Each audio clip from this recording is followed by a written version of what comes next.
because God gave us this country. Our founding fathers fought and died for this country. Generations of Americans have sacrificed and bled for this country, and we are not going to let the radical left, the communists, and the America haters take our country. It's not going to happen. Not now, not ever. So Stephen Miller only wants white people in America. Are we shocked?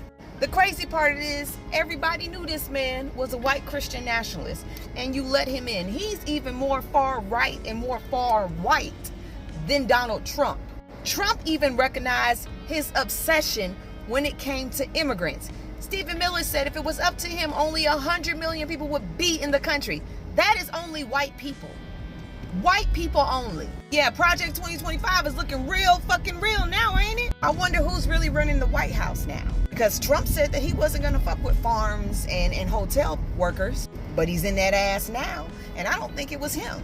For once, I didn't even think it was him. For all you non-white people that voted for Trump, how do you feel now that they're trying to ethically cleanse us out of the fucking United States? I mean, it's gonna be real hard to get rid of black folks because, you know, African Americans in particular, because we ain't got nowhere to go but here. But for everybody else, how the fuck do y'all feel now? 2025, and yet somehow we are still here talking about white supremacy in the House of Power. According to the Wall Street Journal, Donald Trump said that if it were up to Stephen Miller, America would only have 100 million white people only. Let that sink in. Sources say Stephen Miller is pushing for mass deportations, targeting immigrants, minorities, and shaping a future that looks frighteningly like America's racist past. So I'm thinking, America has got 350 million people. So where does he want to take 250 million people? Oh my God. This is what Republicans look for you. Those who voted for this should have a second thought. But here's the thing. America is waking up, and what's coming might not be what Miller or anyone like him expects. Let's talk about it. I'm a man of faith, Stephen, and I'm certainly not a man of fear. So let's just cut to the chase. Let's not get it twisted. Your administration, this administration, and the people who support it are making history on changing who we are as a multicultural society. Folks like Stephen Miller, Pete Hegseth, and Pam Bondi and others are showing us that they don't believe in the co-equal branches of government or the checks and balances within our society. And the people in the White House, in your little bubbles, you actually think that the aura of your chaos is sustainable. Think about it. Think about it. I want you to think about it. I mean, Trump is 80 years old, and you are in your mid-40s, and some of y'all are in your mid-50s. Y'all actually think, and that's young in the modern era, you actually think it's funny and entertaining for Fox News and other outlets to show how cruel you are, how incendiary you are to the American people. Oh yeah, let's just stick it to the libs.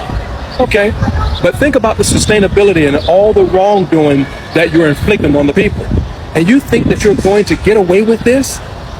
I mean, in life, you always pay the piper, homie. Our history, or the world history, has shown this time and time and time again. You will not get away with what you're doing.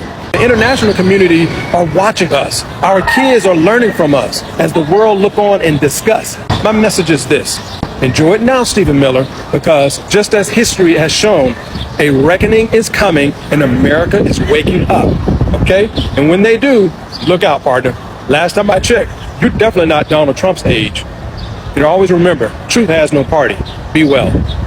All right, I got more dirt on this Stephen Miller creep. Haven't seen anyone else talk about this, and I think Angelinos are gonna find it very interesting. He's the White House Deputy Chief of Staff and the architect behind these wicked ICE raids. Here's what I found out on Wikipedia. He was the vice president of a company owned by his family. They own a bunch of real estate, and I went looking at where that real estate's located. They own residential properties in Latino neighborhoods in LA County under the name California Villages. They own properties in Pico Rivera and West Covina. 2,500 residential units throughout Los Angeles County. Now, the reason I say dirt is because this man has designed a very xenophobic, racist program, and yet he was renting out to Latinos in LA, and this program has its fiercest operation in LA. Go check out some of the Google reviews yourself. Look at this one about roach infestation. California villages. You're telling me this guy is a slumlord from LA?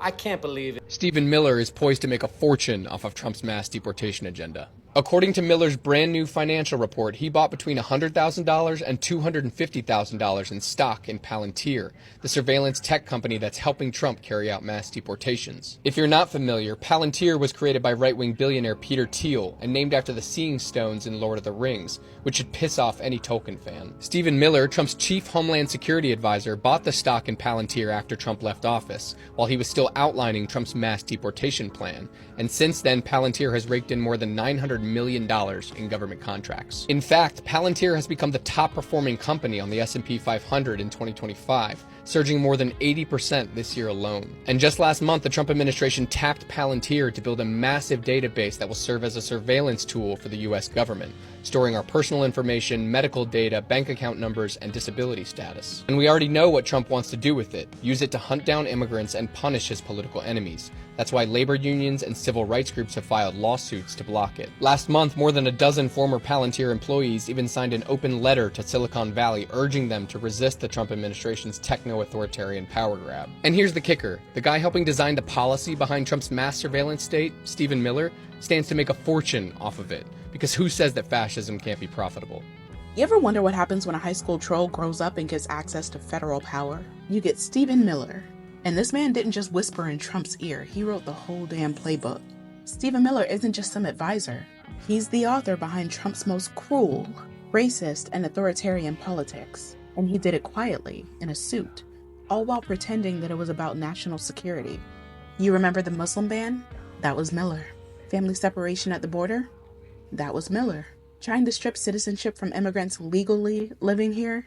Yep, Miller. He's the reason zero tolerance became a government slogan.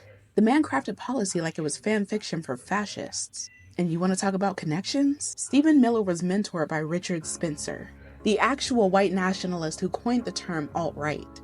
They went to Duke together, and Miller invited him to campus. Well, let that sink in.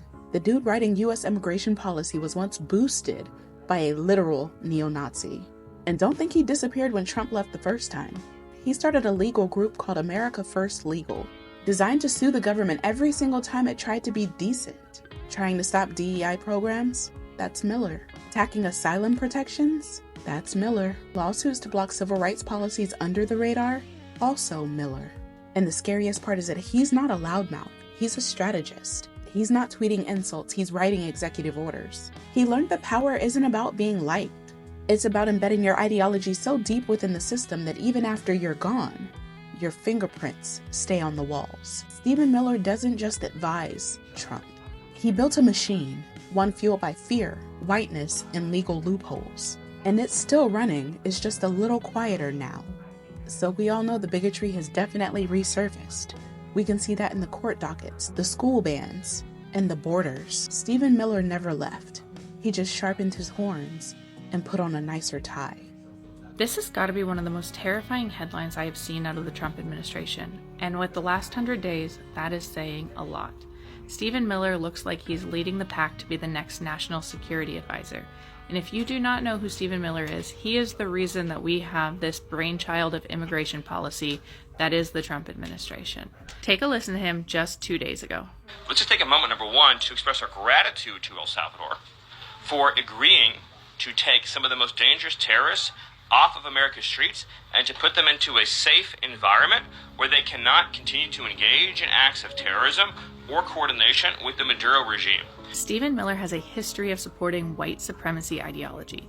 He has encouraged alt-right and far-right publications like Breitbart to post white supremacy rhetoric. And his immigration policy is one of the harshest we have ever seen. We are going to continue to see this level of cruelty in immigration policy if Stephen Miller takes on the National Security Advisory role. The inhumanity, essentially dehumanizing immigrants so that they're less than human, is Stephen Miller doing what he loves to do, which is be essentially the biggest piece of shit in this country. Stephen Miller should be ashamed for the way he's acting. I can't even believe he's from our state, which actually makes me more. Robert Garcia just said exactly what we've all been thinking about this alien. Do you agree that he's a piece of... Stephen Miller didn't just write a plan. He wrote a revenge fantasy. Project 2025 is not about leadership, it's about complete domination. It offers one simple bargain. Obey and you'll be protected. Disobey and you'll be erased. For a lot of people raised in authoritarian homes, communities, or churches, this isn't dystopian, it's not 1984 or Brave New World. This is business as usual, just lived experience. The voice that says you're safe if you submit sounds just like the one that they grew up with. And Miller knows that.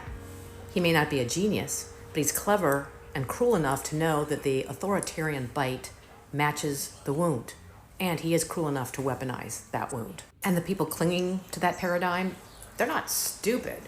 They're scared because they were taught that safety always comes with strings attached. And Miller, he's just the one who's now holding the scissors. I went to high school with Stephen Miller, and he's always been an evil little dweeb. Our biology teacher refused to give Stephen permission to handle the animals because she said that he was not fit to interact with living things. So she gave him a Tamagotchi for our animal unit, and he literally just sat in the corner all semester and starved it. One time in English class when we were reading Fahrenheit 451, Stephen began to weep. When the teacher asked why he was moved to tears, Stephen said that the book burning was so beautiful and that he couldn't hold back. He was also just overall a strange guy. Like, he would take those baby carrots and instead of like eating them normally at lunch, he would suck on them slowly. And he would eat them all day for like hours. The whole school kind of united around how much we disliked Stephen. Like, he tried to invade the Dungeons and Dragons club and take over their game, but they said they didn't want a totalitarian dungeon master, so the football players came to physically escort him out of the Dungeons and Dragons game. During AP Psychology, we had a whole unit on socially aberrant behavior, and part of that included taking a psychopath test. Stephen was always very defensive about it. He said, "I'm nothing like this, don't make me take it." And she said, "I won't make you take the test, Stephen, if you stop lurking." At the end of the day, Stephen really never did himself any favors. So he didn't get invited to a lot of parties. In fact, whenever we had a school party, everyone was invited except Stephen because he was so mean. So he would call the police and then show up at the house where the party was taking place. And then the police would look at him and say, "I see why nobody invited you to this party. We're not going anywhere. Please leave, you rat." So even the cops hated him. This is satire, but none of this would surprise me because this man is disappearing people. They are evil.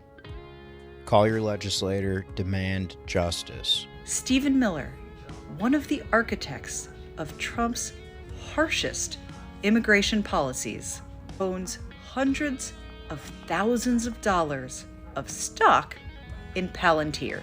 Palantir is a government contractor that provides data analytics to ICE. Stephen Miller helped make ICE what it is today. Palantir's contracts with ICE are worth hundreds of millions of dollars. Miller's investments in Palantir are worth approximately $200,000 to $250,000. So yes, Stephen Miller profits from the harmful system he helped create. This is exactly what a major conflict of interest looks like. So what do you think? Are you bothered by this conflict of interest or not? Your deputy, chief of staff, Stephen Miller, the husband of the Miller lady that the muskrat ran off with, that one. He has made a declaration, and Michael Black, he said that in this country, he only wants people that look like him.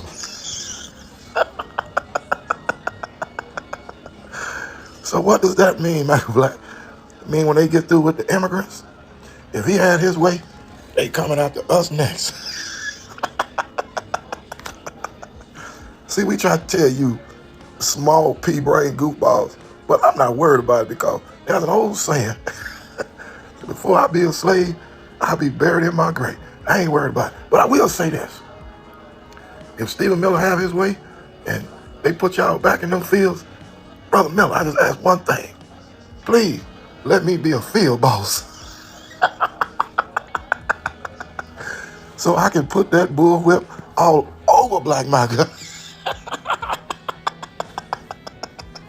That's all I want to do is whoop the black off of them for sitting up here and supporting white supremacy. They're talking about we got exactly what we voted for. So check me out, Stephen, Brother Miller, and Big Donnie the Orange Fungus, and Jesse Duval, and all the rest of y'all. If you go ahead with your plan, I'll volunteer.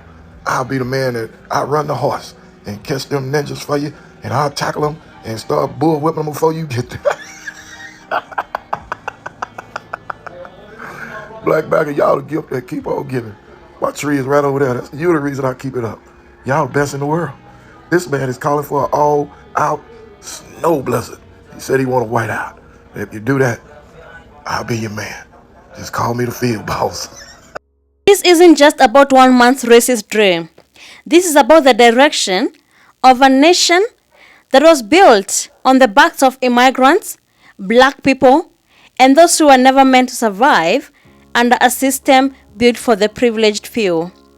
If Stephen Miller's vision ever becomes policy, a white nation of 100 million, enforced through mass deportations, we won't just be watching a divided America.